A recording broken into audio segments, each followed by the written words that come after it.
Chapter 5. The Slightly Polished Mind.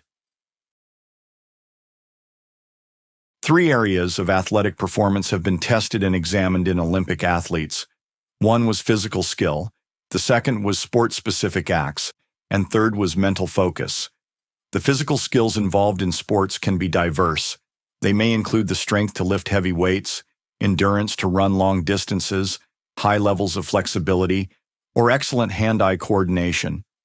There's a natural-born level of athleticism, especially for those who operate at the highest levels. They all have a higher-than-usual level of innate strength, speed, dexterity, or the like, but it varies depending on what sport they perform best. Watching the reaction time of an F1 driver, for example, is different than the reaction time of a weightlifter. Different tasks, different styles, different tools. We have a friend who walked on to a major college football program, and he was good. He was also of the belief that no matter how high the odds were stacked against him or anyone else, hard work would pay off. He told us that's when his eyes were open. He saw true, real athletes, young men who had God-given speed and reflexes from the angels. We have another acquaintance, one who teaches hand fighting and body positioning to players on a couple of National Football League NFL teams. We asked him, "Are these guys a different breed, these NFL players?" His response, "No, they're not. They're a different species." That's how significant the jump is. In fact, there are over 1 million people who play high school football every year, yet only about 300 NFL openings. That means that the average high school starter only has about a 0.023% chance of making a pro team. Those guys who make the NFL aren't the 1%, they're the 0.023%. Clearly, innate physicality matters, but mental skills are what separates the highest-level athletes from the rest, and what differentiates the best of the best. In business, in martial arts, in life, it's all the same. We've been on the mat with people who, after a defeat, still had that indomitable spirit. They say, "I'm not going out that way. We're doing this again." They're seeking the lesson. They're seeking the moment. They're looking for that piece of separation that's going to take them from defeat to a better place. It's a mindset. But it isn't just doing the same thing repeatedly. The people who have a gift and are trained in their field, they separate themselves from the pack by their ability to apply mental focus with understanding. With this, they gain separation from their competitors. There's a trite saying out there, but it's accurate. The separation is in the preparation. It rhymes, and we like rhymes. It's also true. People who choose to not step into this realm, the arena of mental practice, suffer. These people are often short-lived in the arena. They often ignore physical abilities diminishing and changing beneath their feet. The world they once knew suddenly doesn't exist. When what they've relied on in their youth fades, they can't adapt. Those with mental focus, though, they are able to adjust and thrive.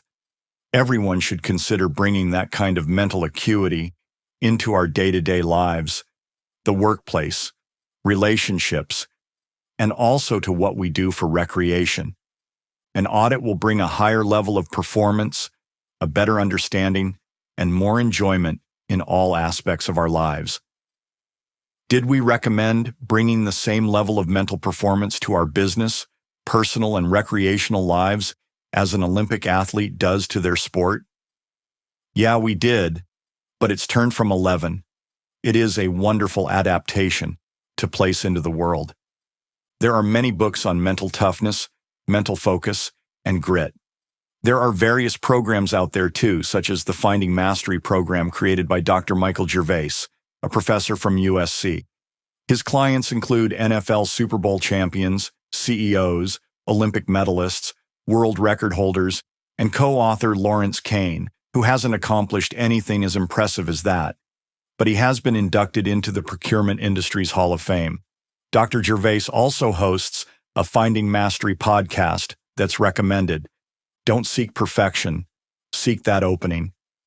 You may choose to start to expand your existing knowledge with a book or sharpen your mental skills with a program or podcast. It circles back to that guy on the mat who, after defeat, said, "I'm not going out like that. We're doing it again." He tried different moves. He tried different positions to see if he could find the edge. Sometimes he was successful, other times not so much. The point is, he tried. He didn't give up. The resources are out there. The value is evident, and it is in choosing to change that we take the first step. Here's the secret. It's the ability to lift a single thing, just one thing, to lift that single aspect of life to a higher level, because it touches all other aspects of your life.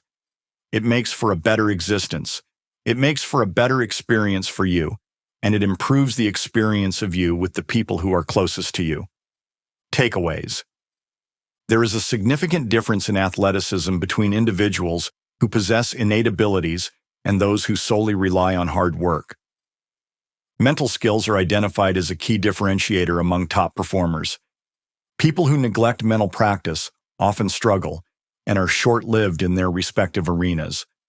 Quotes, "If you want to change your life, it starts with changing your mind." Dr. Michael Gervais. Winning isn't everything, but wanting to win is. Vince Lombardi. You are never really playing an opponent. You are playing yourself, your own highest standards. And when you reach your limits, that is the real joy. Arthur Ashe.